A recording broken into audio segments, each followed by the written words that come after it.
So this is one of my most favorite things to do, which is take a look at the year ahead. For a long time now, I've written some very detailed annual horoscopes for a publication in Australia, something like 12 or 15 years. And as part of that, I sit down and I could create a chart wheel and have a look at all the different aspects and alignments, and it gives you a really nice feeling for what's ahead and how the next year might be different in tone or in theme to the years that we've just come out of. And so the approach I'm going to take today is almost twofold. There's a couple of sort of big picture themes that I would like to put out there for you guys to reflect on. And then we're also going to kind of drill down and look at some very specific aspects and alignments that will happen throughout 2017. My goal with today is to not so much forecast global events, but more to give you a sense of what's coming up and how you might incorporate these insights into your own chart work and your work with clients. I'm more than happy to take your questions as we go. If I'm kind of in the middle of a sharing section, I'll just come back to the questions, so do pop them into the chat box at any point. And we do have a lot to cover, so on that note, I'm now going to dive straight in to our presentation. Because we're essentially talking about predictive astrology, I'd like to just take a moment to reflect on why we might do that, or what the importance of doing so is. And this beautiful quote from James Herschel Holden in The History of Horoscopic Astrology: the desire to know something about the future is innate in human beings. And it's kind of human nature to wonder what might be ahead. And we see this in different parts of life with, financial forecasting and weather forecasting, as some of us have been dealing with recently. And so astrology is just one other tool to provide a look or a clue into what's ahead. So based on which planets are active and the ways in which they're active, we can gain some insight into whether it's a time for, stability and continuity, or whether it's a time to shake things up. Whether it's time to knuckle down and focus on practical goals like finances or career success, or whether it's time to maybe explore your creative or spiritual side. And I think based on the alignments for 2017, there's probably a little bit of all of those things in varying proportions and at different times.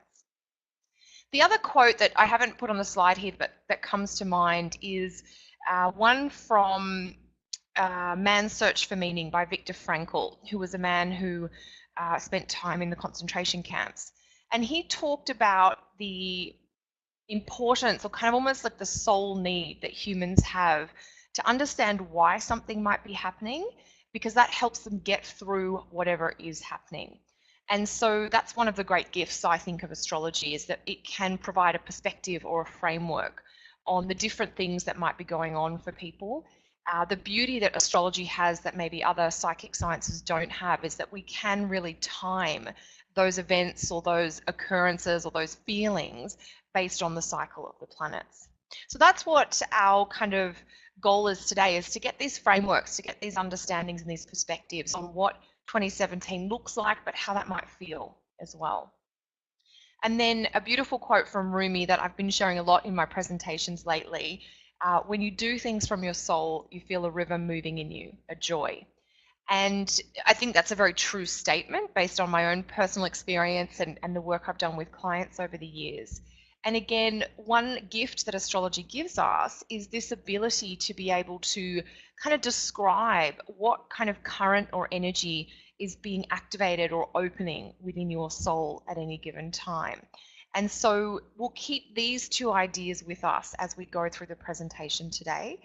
We are going to get into some nitty-gritty technical detailed stuff, so I wanted just to put kind of an inspiration out there for us so we don't lose track of why we are fussing about degrees and aspects and that type of thing as we go forward.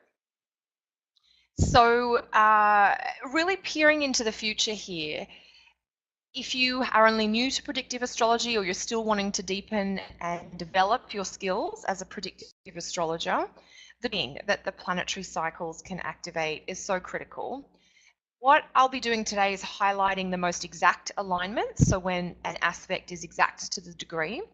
But do keep in mind that planetary energies and influence don't come off and on like a light switch. Rather, they fade in and fade out. What I've noticed over my years with transit work is that the first time an aspect forms or comes together tends to be the most dramatic or the most active. That's going to be when we get the most maybe unexpected or new developments. You know, the first time something happens, we're often caught by surprise, even if we like what's happening. And so keep that in mind too, because a number of the alignments we're looking at form in what we call the classic 3-hit transit, where we've got, you know, first hit, then the second retrograde hit, and then the final third direct hit. And so just keep that in mind that the first hits tend to be the more active, but do give yourself a few weeks either side of the exact dates that we work with today. So let's dive in. We're going to take a broad look at 2017 first, and then we shall go into the specifics.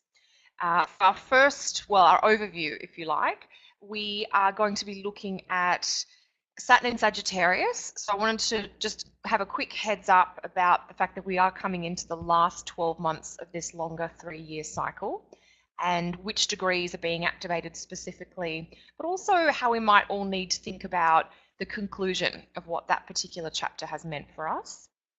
Then we're going to dive into some of the specific aspects that are unique to 2017, and they will include Saturn trine Uranus, Jupiter opposite Uranus, which Richard Tarnas talks about as cycles of creativity and expansion.